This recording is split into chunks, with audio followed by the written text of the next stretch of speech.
Бүгінгі тақырыбымыз ең аяулы сөздер. Қайрат Жұмағалиевтің «Кім ойлап тапқан» деген өлеңмен танысамыз. Мақсаты мәтінді дауыстап дұрыс әрі түсініп оқу, рөлге бөліп, мәнерлеп оқу.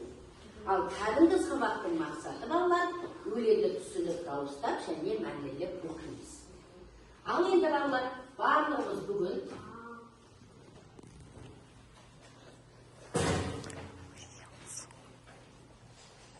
үш қадам әдісі арқылы сабағымызды бастайық. Кәдімгі орнымыздан тұрамыз. Көңіл күйіңіз қандай? Жақсы. Ал сабаққа дайындықтарың қалай? Сабақты ынталарың қалай? Тамаша. Отыра қойыңдар. Енді балалар, жаңа топқа бөліп алдық сендермен. Енді үй тапсырмасын оқиды. Үйге қандай тапсырма берілді? Үйге не берілді? Үйге не берілді? Алдындағы тақырып. Үйге не берілді? Тұру үшін мынандай ойын түрін алып келдім. Сол ойын түріне байланысты қазір біз сіздермен жұмыс жасаймыз. Ал тақтаға қараймыз. Кім келем дейді? Жоқ, мен не келдім қолдарыңызға? Мен дайынмын деген. Жақсы келе ғой. Мына жерден өтті келе бер, шыдам.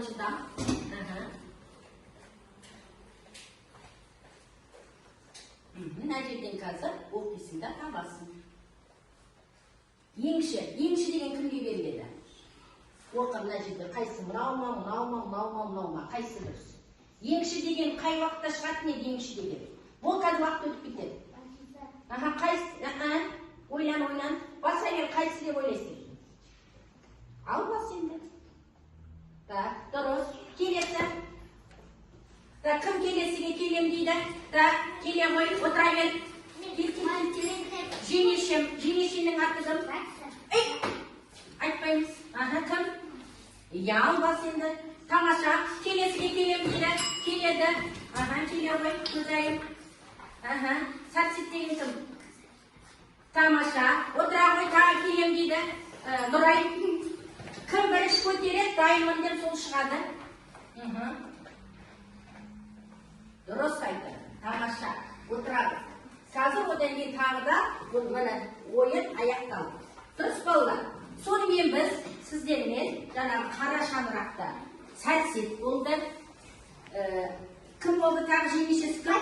Бәтиса болды. Ал ата әже кімнің қолында тұрады? Қара шаңырақта тұрады. Мынандай тапсырма. Жаңағы сіздермен барлық кім қандай сөз айтады, балалар қандай сөз айтады, аналар қандай сөз айтады деген жаңа барлығымыз оқып шықтық. Енді соны таңдау барысында сіздерге мынандай тапсырма берем. Бірінші, мына өлеңді берем. Мына өлеңде өздерің құрастырасыңдар да, құрастырып болғаннан кейін барып, мына сөздерді жабыстырасыңдар. Сөздерді. Қазір тиіспей тұратырда мен қазір клей берем, содан кейін бар өздерін жабыстырасыңдар. Жақсы ма? Болған кезде наны басамызда біз дайын көрсетеміз. Түсінікті ғой. Келесі топ. Сіздерге күннің көзі, осы күннің көзіне ең аяулы жақсы сөздерді жазасыңдар. Түсінікті ма? Болғаннан кейін мынаны көтеріп, бірінші мынаны басып, сосын біз дайынды көрсетесіңдер. Міне сендерді тұр, әлі бастамаймыз. Келесі топқа сіздерге мынандай сөздер. Балалар, аналар. Осы балалар, аналарға мына жердегі сөздерді аласыңдар да, мына жерге жабыстырасыңдар. Түсінікті ма? Не болмаса қоюларына болады. Түсінікті ма? Алып кетті. Кітапты шетке қоямыз. 5 минут уақыт. Кәдім жүріш балалар. Ең қызы жесте жауыстырды. Мына жерге анна құлшақ деген кімдікі? Аналар айта ма? Балалар айта ма? Енді жауыстырмаған өз тұрған жоқты. Сен тұрып, мын жақта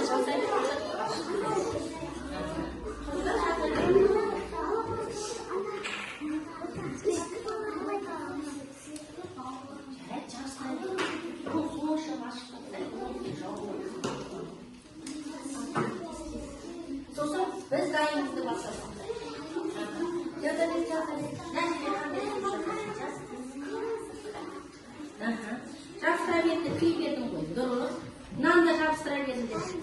Кім қиындап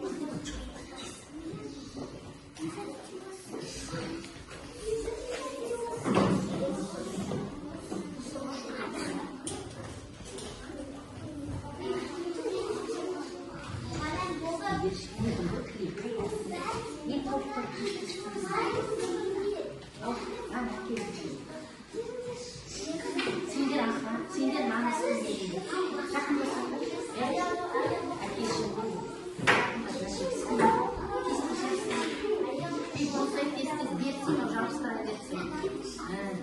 Жоқ, маған сен маған берсең жабыстыра берсің, маған сен клей бер. Ей, шамалы клейдесең жетеді, сонша керек емес. Жабыстыр қажет. Жабыстыр. Балалар күнім деп айтаман не? Балалар күнім деп айтаман не? Ене күнім қаяққа кетеді? Анашым бетер күнім қаяққа. Бәні дұрыс. Жабыстыра кетсін. Мейлі енді бірге жабыстырыңдар.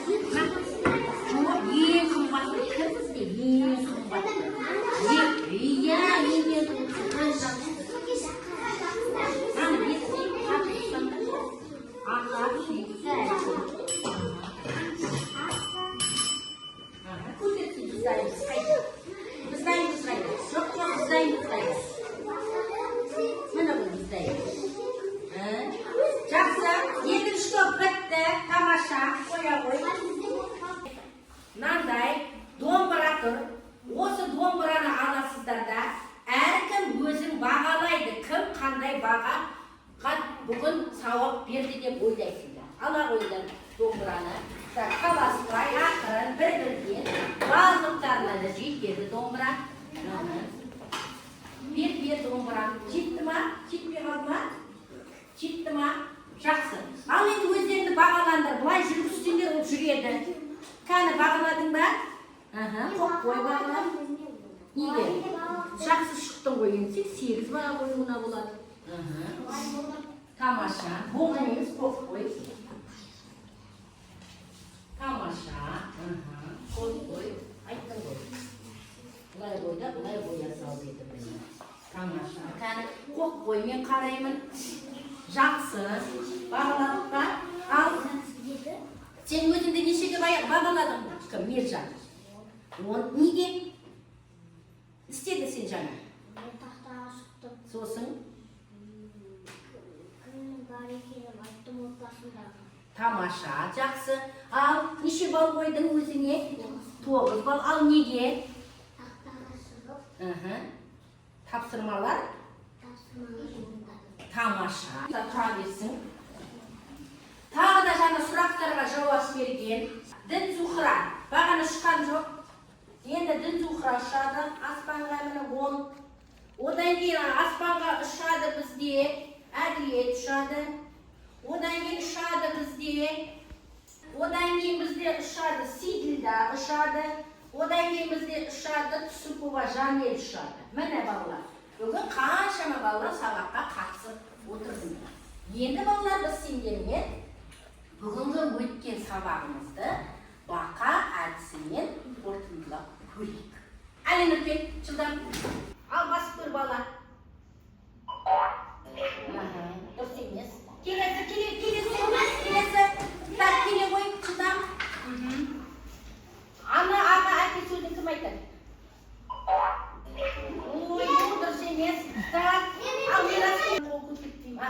Қара шаңырақ есі кім? Уже бітет уақытынан біз. Тамаша. Ең аяулы сөздерді көрсет. Ата, ана, әже, мектеп қайсы? Дұрыс емес. Отыр келесі. Ақбота кел. Ақбота жылдам. Әкемнің анасы саған кім болады? Әкемнің ағасы. Қара шаңырақ иесі. Тамаша. Отыра қой. Келесі. Аниса. Жылдам. Аниса, жылдам. Күннің құлыншағын бұлдақаным. Кім айтады? Отарды сенер. Так. Келеді. Кім Жанель? Ең аяулы сөздер қайсы? Тамаша. Енді біз сіздермен кері байланыс киіз үй әдісі. Тыңдап алыңдар. Киіз үй әдісі тақтаға қарайын. Міне тұр балалар.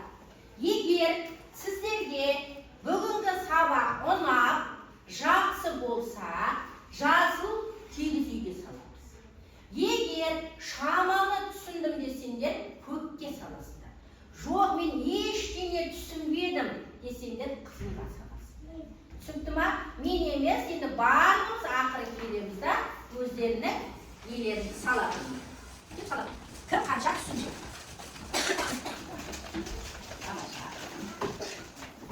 Қалғанымыз кете келеміз.